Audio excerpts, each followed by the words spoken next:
Attorney ਟਿਰਕਿਆਨਾ ਜੀ, ਆਪਾਂ ਗੱਲ ਕਰਦੇ ਹਾਂ ਵਾਹਵਾ ਨੂੰ ਜਿਹੜਾ ਉਹ ਲੈ ਕੇ। ਤੁਸੀਂ ਕਾਫੀ ਚਿਰ ਤੋਂ, ਕਈ ਸਾਲਾਂ ਤੋਂ ਇਸ ਚੀਜ਼ ਦੇ ਬਾਰੇ ਜਿਹੜੀ ਉਹ ਚਰਚਾ ਕਰਦੇ ਰਹੇ ਆ ਵੀ ਜਿੱਦਾਂ ਉਹ ਬੋਡੀ ਸ਼ਾਪ ਤੁਸੀਂ ਕਹਿੰਦੇ ਸੀ ਵੀ H1B ਵਾਲੀਆਂ, ਵੀ ਇੱਕ ਇਹ ਵੀ ਇੱਕ ਸਾਈਡ 'ਤੇ ਅੰਡਰਲਾਈੰਗ ਇਸ਼ੂ ਜਿਹੜਾ ਉਹ ਚੱਲ ਰਿਹਾ ਸੀ ਵੀ ਨਕਲੀ ਵਾਹਵਾ, ਨਕਲੀ ਵਿਆਹ, ਇਹ ਉਹ ਕਾਫੀ ਕੁਛ ਜਿਹੜਾ ਹੋ ਰਿਹਾ ਸੀ। USCIS ਕਹਿ ਰਿਹਾ ਹੈ ਵੀ ਕਹਿੰਦੇ ਵੀ ਸਾਨੂੰ ਬਹੁਤ ਜ਼ਿਆਦਾ ਫਰਾਡ ਇਸ ਵਾਹਵਾ ਵਾਲੇ ਮਾਮਲੇ ਦੇ ਵਿੱਚ ਲੱਭ ਰਿਹਾ ਆ, ਅਤੇ ਅਸੀਂ ਰਿਸਟੋਰ ਕਰ ਰਹੇ ਹਾਂ ਇੰਟੈਗ੍ਰਿਟੀ ਇਸ ਵਾਹਵਾ ਡੋਮੈਸਟਿਕ ਅਬਿਊਜ਼ ਪ੍ਰੋਗਰਾਮ ਦੀ। ਸੋ ਕੀ ਚੇਂਜਿਸ ਆਏ ਆ, ਕੀ ਨਵੀਂ ਗਾਈਡੈਂਸ ਆਈ ਹੈ ਇਸ ਦੇ ਵਿੱਚ? ਹਾਂਜੀ, ਸੋ ਸਾਰੇ ਸੁਣਨ ਵਾਲਿਆਂ ਨੂੰ ਪਤਾ ਹੀ ਆਪਣਾ ਸਟੈਂਸ ਜਿਹੜਾ ਵਾਹਵਾ ਵਾਲੇ ਜਿਹੜਾ ਇਹ ਪ੍ਰੋਗਰਾਮ ਅਬਿਊਜ਼ ਜਿਹੜਾ ਹੈਗਾ ਕੀ ਇਹਦੇ ਖਿਲਾਫ ਜਿਹੜਾ ਰਿਹਾ। ਤੇ ਕਾਫੀ ਲੋਕਾਂ ਨੇ ਜਿਹੜਾ ਐਕਚੁਅਲੀ ਕਾਲਾਂ ਵੀ ਕੀਤੀਆਂ, ਮੈਸੇਜ ਵੀ ਭੇਜੇ ਕਿ ਸਾਡਾ ਜਿਹੜਾ ਸ਼ੋਅ ਸੁਣਨ ਤੋਂ ਬਾਅਦ ਉਹਨਾਂ ਨੇ ਕਾਫੀ ਲੋਕਾਂ ਨੂੰ ਜਿਹੜੀ ਮੱਤ ਦਿੱਤੀ ਹੈ ਕਿ ਇਹ ਪੁੱਠੇ ਕੰਮਾਂ 'ਚ ਜਿਹੜਾ ਨਾ ਪਾਓ। ਕਾਫੀ ਕਮਿਊਨਿਟੀ ਦੇ ਜਿਹੜੇ ਲੋਕੀ ਬਹੁਤ ਉਹਨਾਂ ਨੇ ਹਟਾਏ ਆ, ਨਹੀਂ ਤਾਂ ਪਹਿਲਾਂ ਇੱਕ ਟ੍ਰੈਂਡ ਜਿਹਾ ਚੱਲਦਾ ਸੀ, ਗੱਲਾਂ ਬਾਤਾਂ ਸੁਣਨ ਨੂੰ ਮਿਲਦੀਆਂ ਸੀਗੀਆਂ ਕਿ ਨਿਊਯਾਰਕ ਦੇ ਵਿੱਚ ਸੀਗੇ ਕਈ ਵਕੀਲ, ਉਹ ਕੰਮ ਹੀ ਇਹੀ ਕਰਦੇ ਸੀਗੇ ਇੱਕ ਜਿਹੜਾ ਸੀਗਾ ਵਿਆਹ ਵੀ ਜਿਹੜੇ ਨਕਲੀ ਕੇਸਾਂ ਵਾਲੇ ਜਿਹੜੇ ਸੀਗੇ ਉਹ ਪ੍ਰੈਜ਼ੈਂਟ ਜਿਹੜੇ ਕਰਦੇ ਬਣਾਏ ਹੋਏ ਸੀਗੇ, ਬਣਾਏ ਹੋਏ ਸੀਗੇ। ਤੇ ਉਹ ਜਿੱਦਾਂ ਹੁਣ ਗੱਲ ਉਹਨਾਂ ਦੀ ਸੁਣੀਏ ਤਾਂ ਕਲਾਇੰਟਾਂ ਦੀ ਦੱਸਦੇ ਆ ਕਿ ਉਹੀ ਮੈਂ ਕਿਹਾ ਸੇਮ ਕਲਾਇੰਟ ਜਿਹੜੇ ਕਹਿ ਰਹੇ ਕਿ ਮੇਰੇ ਪੈਸੇ ਨਹੀਂ ਪੂਰੇ ਹੋ ਰਹੇ ਏਦਾਂ। ਤੇ ਵਾਹਵਾ ਦੇ ਵਿੱਚ 50 ਤੋਂ ਲੈ ਕੇ $80,000 ਤੱਕ ਫੀਸਾਂ ਉਹਨਾਂ ਨੇ ਜਿਹੜੀਆਂ ਦਿੱਤੀਆਂ ਹੋਈਆਂ ਸਿਸਟਮ ਦੇ ਵਿੱਚ।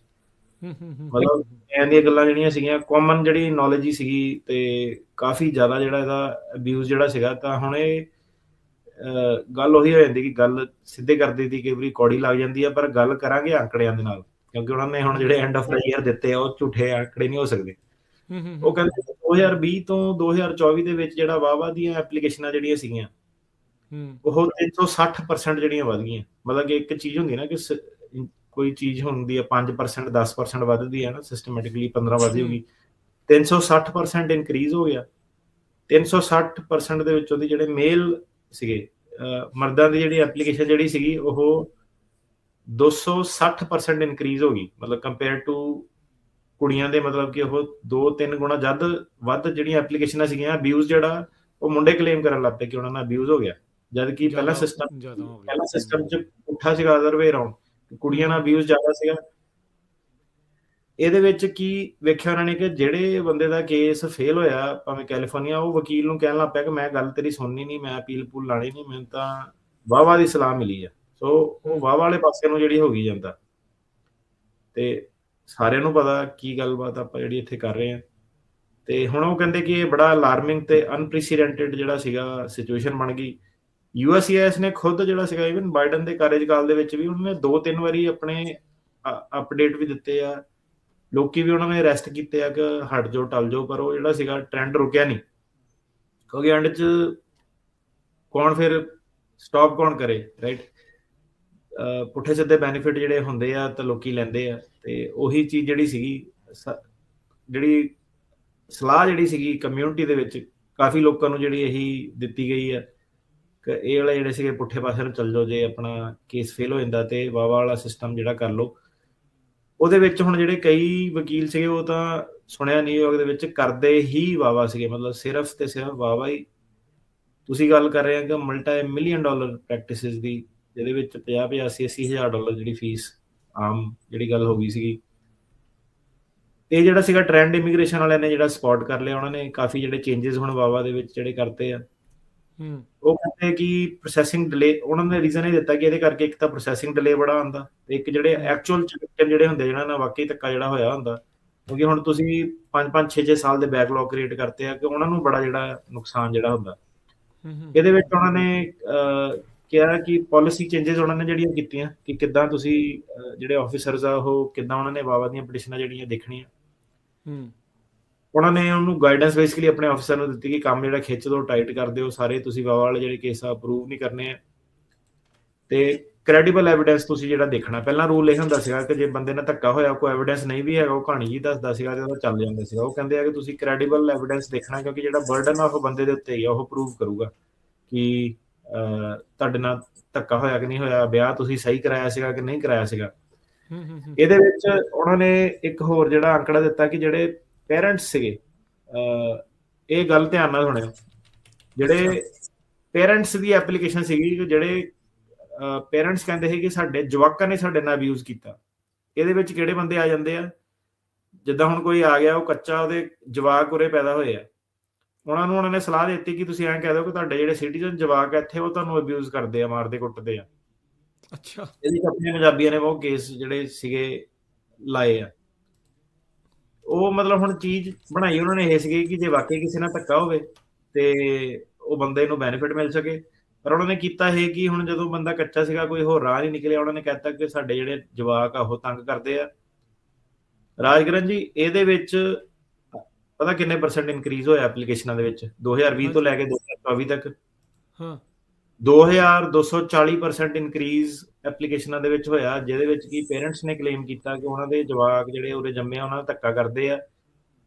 ਤੇ ਹੁਣ ਇਹ ਤਾਂ ਇਨਵੈਸਟੀਗੇਸ਼ਨਾਂ ਜਦੋਂ ਇਹ ਕਰੂਗੇ ਤਾਂ ਫੇਰ ਹੀ ਪਤਾ ਲੱਗੂਗਾ ਕਿ ਕਿੰਨੇ ਉਹਦੇ ਵਿੱਚੋਂ ਕੇਸ ਆ ਜਿਹੜੇ ਇਕੱਠੇ ਹੀ ਰਹਿ ਰਹੇ ਆ, ਚੰਗੇ ਭਲੇ ਰਹਿ ਰਹੇ ਆ, ਤੇ ਸਿਰਫ ਉਹਨਾਂ ਨੇ ਜਿਹੜਾ ਸੀਗਾ ਵਾਹਵਾ ਦਾ ਲਾਣ ਲਈ ਘਰਦਿਆਂ ਨੇ ਕਹਿਤਾ ਕਿ ਜਵਾਕ ਮੇਰਾ ਜਿਹੜਾ ਉਹ ਅਬਿਊਜ਼ ਕਰਦਾ। ਸੋ ਇਹ ਚੀਜ਼ ਉਹਨਾਂ ਨੇ ਬੇਸਿਕਲੀ ਜਿਹੜਾ ਟਾਰਗੇਟ ਕਰਨਾ ਕਿ ਉਹ ਕਹਿੰਦੇ ਯਾਰ ਐਡੀ ਪਰਸੈਂਟੇਜ ਇਨਕਰੀਜ਼ ਹੀ ਤੁਸੀਂ ਦੇਖ ਲਓ ਕਿ 2240% ਇਨਕਰੀਜ਼। ਕੋਈ 20-30% ਹੋਵੇ ਤਾਂ ਬੰਦੇ ਨੂੰ ਸਮਝ ਆਉਂਦੀ। ਨਿਆਣੇ ਇੰਨੇ ਮਤਲਬ ਕਰੂਅਲ ਹੋ ਗਏ ਵੀ ਮਾਪੇ ਸਾਰੇ ਕੁੱਟਣ ਲੱਗ ਗਏ ਹੁਣ ਸਾਰਿਆਂ ਦੇ ਹੀ ਹੈ। ਸਿਰਫ ਕੱਚੇ ਵਾਲੇ ਆ ਪੇਰੈਂਟਸ ਦੇ, ਪੱਕੇ ਵਾਲਿਆਂ ਦੇ ਨਹੀਂ। ਹਾਂ, ਪੱਕੇ ਵਾਲਿਆਂ ਦੇ ਨਹੀਂ। ਦੇਖ ਲਓ ਇਹ ਟ੍ਰੈਂਡ ਉਹਨਾਂ ਨੂੰ ਹੁਣ ਦਿਸ ਗਏ ਤੇ ਉਹ ਫਿਰ ਮਤਲਬ ਉਹਨਾਂ ਨੇ ਹੁਣ ਖਿੱਚਤਾ ਉਹ ਫਿਰ ਕੰਮ ਹੁਣ। ਹਾਂਜੀ, ਸੋ ਉਹਨਾਂ ਨੇ ਕੰਮ ਜਿਹੜਾ ਖਿੱਚਤਾ। ਬੋਲਦੇ ਆਪਾਂ ਉਦੋਂ ਵੀ ਸੀਗੇ, ਬਸ ਇਹੀ ਸੀਗਾ ਕਿ ਉਦੋਂ ਮਾੜੀ ਬਹੁਤ ਲੱਗਦੀ ਸੀ ਗੱਲ ਆਪਣੀ, ਮੱਚਦੇ ਬਹੁਤ ਸੀਗੇ ਲੋਕੀ ਕਮੈਂਟਾਂ 'ਚ, ਪਰ ਇਹ ਸੀਗਾ ਕਿ ਗੱਲ ਜਿਹੜੀ ਸਹੀ ਸੀਗੀ। ਪਰ ਇਹ ਆ ਕਿ ਕਾਫੀ ਲੋਕੀ ਜਿਹੜੇ ਟਲੇ ਵੀ ਆ, ਕਾਫੀ ਲੋਕਾਂ ਨੇ ਜਿਹੜਾ ਕਿਹਾ ਕਿ ਸਹੀ ਤੁਸੀਂ ਜਾਣਕਾਰੀ ਲੈ ਕੇ ਆਉਂਦੇ ਆ, ਸਹੀ ਦੱਸਦੇ ਆ। ਲੋਕ ਉਦਾਂ ਦੇ ਜਿਹੜੇ ਲੋਕ ਪਤਾ ਲੱਗ ਗਿਆ ਨੇ ਇਸ਼ਾਰਾ ਲੈ ਲਿਆ। ਹਾਂਜੀ, ਤੇ ਹੁਣ ਜਿਹੜਾ ਸੀਗਾ ਸਿਸਟਮ ਉਧਰਲੇ ਪਾਸੇ ਨੂੰ ਜਾ ਰਿਹਾ। ਤੇ ਹੁਣ ਉਹੀ ਆ ਕਿ ਲਾਈਕ ਹਮੇਸ਼ਾ ਗੱਲ ਕਰੀਦੀ ਆ ਕਿ ਸਾਡਾ ਪਰਪਸ ਹੈਗਾ ਕਿ ਤੁਹਾਡੇ ਮੂਹਰੇ ਜਾਣਕਾਰੀ ਲੈ ਕੇ ਆਉਣਾ, ਸਿੱਧੀ ਕਲੀਨ। ਉਹ ਜਾਣਕਾਰੀ ਨਾਲ ਤੁਸੀਂ ਕੀ ਕਰਨਾ ਉਹ ਤੁਹਾਡੇ ਤੇ। ਹਾਂਜੀ ਨਹੀਂ ਦੇਖੋ, ਤੁਸੀਂ ਕਿਸੇ ਵੀ ਟਾਈਮ ਦੇ ਉੱਤੇ ਝੂਠ ਬੋਲੂਗੇ ਤਾਂ ਹੁਣ ਸਿਸਟਮ ਲੀਨੀਅੰਟ ਨਹੀਂ ਆ। ਝੂਠ ਬੋਲੇ ਤੁਹਾਡੇ ਆਤਮਾ ਨੂੰ ਪਤਾ ਹੀ ਆ ਵੀ ਤੁਸੀਂ ਸੱਚ ਬੋਲ ਕੇ ਕੀਤਾ ਕਿ ਝੂਠ ਬੋਲ ਕੇ ਕੀਤਾ, ਤੇ ਉਹ ਜਿਹੜਾ ਇੱਕ ਡਰ ਸਤਾਉਂਦਾ ਆ। ਤਾਂ ਹੀ ਆਪਾਂ ਨੂੰ ਪੁੱਛਦੇ ਰਹਿੰਦੇ ਨਾ ਕਈ ਗ੍ਰੀਨ ਕਾਰਡ ਵੀ ਸਿਟੀਜ਼ਨ ਹੋ ਕੇ ਵੀ ਅਸੀਂ ਟਰੈਵਲ ਕਰੀਏ ਨਾ ਕਰੀਏ, ਵੀ ਕਿੱਦਾਂ ਆ ਕਿਵੇਂ ਆ। ਉਹ ਲੋਕਾਂ ਨੂੰ ਆਪ ਇੰਟਰਨਲੀ ਪਤਾ ਹੁੰਦਾ ਹੈ ਵੀ ਕੀ ਆ ਕੀ ਨਹੀਂ ਕੀਤਾ। ਤੁਹਾਡੇ ਕੇਸਾਂ ਦੇ ਬਾਰੇ ਸਾਨੂੰ ਥੋੜੀ ਕੋਈ ਜਾਣਕਾਰੀ, ਉਹ ਤੁਹਾਨੂੰ ਹੀ ਜਾਣਕਾਰੀ ਆ ਜਿਹਨੇ ਆਪ ਜਿਹੜਾ ਉਹ ਕੀਤਾ ਆ। ਸੋ ਉਸੇ ਹਿਸਾਬ ਦੇ ਨਾਲ ਤੁਸੀਂ ਕਰੋ, ਲਾ ਅਬਾਈਡਿੰਗ ਬਣਨ ਦੀ ਲੋੜ ਆ। ਨਹੀਂ ਤਾਂ ਕੰਮ ਦੇਖ ਲਓ ਕਿਹੜੇ ਪਾਸੇ ਵੱਲ ਨੂੰ ਜਿਹੜਾ ਉਹ ਤੁਰਿਆ, ਜਿਹੜਾ ਉਹ ਹੋਇਆ ਆ। ਸੋ ਨੀਡ ਟੂ ਸੀ ਵੀ ਕੀ ਜਿਹੜਾ ਉਹ ਚੱਲ ਰਿਹਾ ਹੈਗਾ।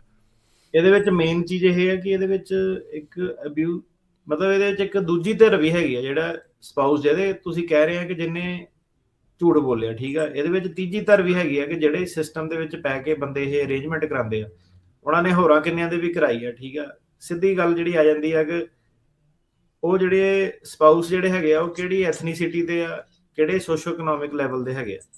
ਉਹ ਜ਼ਿਆਦਾਤਰ ਜਿਹੜਾ ਹਿਸਪੈਨਿਕ ਫੀਮੇਲਸ ਜਾਂ ਅਫਰੀਕਨ ਅਮਰੀਕਨ ਜਿਹੜੀ ਫੀਮੇਲ ਜਿਹੜੀਆਂ ਹੈਗੀਆਂ, ਉਹ ਹੁਣ ਮੈਨੂੰ ਪਤਾ ਨਹੀਂ ਕਿ ਇਨ ਜਨਰਲ ਜਿਹੜਾ ਜੇ ਸਰਵੇ ਕੀਤਾ ਜਾਵੇ ਕਿ ਕਿੰਨੇ ਪਰਸੈਂਟ ਜਿਹੜੇ ਲੋਕੀ ਜਿਹੜੇ ਹੈਗੇ ਉਹਨਾਂ ਨੇ ਇੰਟਰਰੇਸ਼ੀਅਲੀ ਵਿਆਹ ਜਿਹੜੇ ਕਰਾਉਂਦੇ ਆ ਕਪਲਸ ਦੇ ਨਾਲ, ਜਿਹੜੇ ਲੈਜਿਟ ਵਿਆਹ ਹੈਗੇ ਆ, ਤੇ ਕਿੰਨੇ ਪਰਸੈਂਟ ਜਿਹੜੇ ਹੈਗੇ ਆ ਉਹ ਜਿਹੜੇ ਇੰਟਰਰੇਸ਼ੀਅਲ ਜਿਹੜੇ ਆ ਵਾਲੇ ਸਿਸਟਮ ਦੇ ਵਿੱਚ ਕੀ ਜਿਹੜਾ ਨੇ ਵਾਵਾ ਜਿਹੜੀ ਫਾਈਲ ਕੀਤੀ ਹੈ। ਹੁਣ ਮੈਂ ਕਿਹਾ ਇਹਨਾਂ ਨੇ ਅੰਕੜੇ ਤਾਂ ਮਤਲਬ ਹਜ਼ਾਰਾਂ ਪਰਸੈਂਟੇਜਾਂ ਦੇ ਵਿੱਚ ਦੱਸੀ ਜਾਂਦੇ ਆ। ਹੁਣ ਅੰਕੜੇ ਤਾਂ ਜਿਹੜੇ ਇਮੀਗ੍ਰੇਸ਼ਨ ਵਾਲਿਆਂ ਨੇ ਆਪਣੀ ਵੈਬਸਾਈਟ ਤੇ ਲਾਏ ਆ। ਸੋ ਇਹ ਸੀਗਾ ਕਿ ਜੇ ਅਜੇ ਵੀ ਤੁਹਾਡਾ ਕੋਈ ਜਾਣਕਾਰ ਵਾਲਾ ਜਾਂ ਇੱਧਰਲੇ ਪੁੱਠੇ ਪਾਸੇ ਨੂੰ ਉਹਨੂੰ ਕੋਈ ਪਾਉਣ ਦੀ ਕੋਸ਼ਿਸ਼ ਕਰਦਾ, ਇਹ ਖਬਰ ਦਾ ਮਕਸਦ ਇਹੀ ਹੈਗਾ ਕਿ ਉਹਨੂੰ ਜਿਹੜਾ ਸੀਗਾ ਥੋੜੀ ਮੱਤ ਦਿਓ ਤੇ ਇਹ ਪੁੱਠੇ ਪਾਸੇ ਜਾਣ ਤੋਂ ਰੋਕੋ। ਜਿਹਨਾਂ ਨੇ ਪੁੱਠੇ ਜਿਹੜੇ ਪੰਗੇ ਲਏ ਆ ਵਾਵਾ ਵੂ ਵਾਲੇ, ਉਹ ਆਪਣੇ ਜਿਹੜੇ ਸੀਗੇ ਵਕੀਲ ਨਾਲ ਗੱਲ ਕਰੋ ਆਪਣੇ ਨਾਲ ਜਿਹੜਾ ਕੀਤਾ, ਤੇ ਇਹਨੂੰ ਜਿਹੜਾ ਸੀਗਾ ਤੁਰੰਤ ਜਿਹੜੀ ਆਪਣੀ ਐਪਲੀਕੇਸ਼ਨ ਆ ਤੁਸੀਂ ਵਿਡਰਾਅ ਵੀ ਕਰੋ, ਕਿਉਂਕਿ ਇਹ ਤੁਹਾਨੂੰ ਜਿਹੜਾ ਸੀਗਾ ਪ੍ਰੋਬਲਮਾਂ ਦੇ ਵਿੱਚ ਜਿਹੜੀ ਪਾ ਸਕਦੀ ਹੈ। ਨਹੀਂ ਬਿਲਕੁਲ। ਸੋ ਇਹ ਚੀਜ਼ਾਂ ਦਾ 100% ਤੁਹਾਨੂੰ ਧਿਆਨ ਰੱਖਣਾ ਪੈਣਾ।